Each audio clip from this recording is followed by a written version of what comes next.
இதுவென்று தமிழின் துணை கொண்டு சரணமடைகிறேன் இறைவா.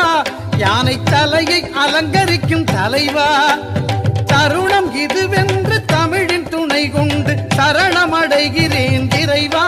யானை தலையை அலங்கரிக்கும் தலைவா.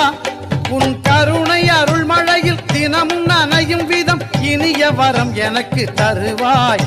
என் இசையில் பசியார வருவாய்.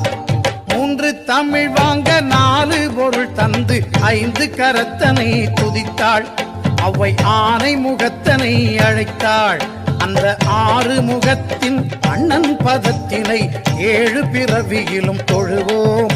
நாம் 8 திசையும் புகழ் பெறுவோம்.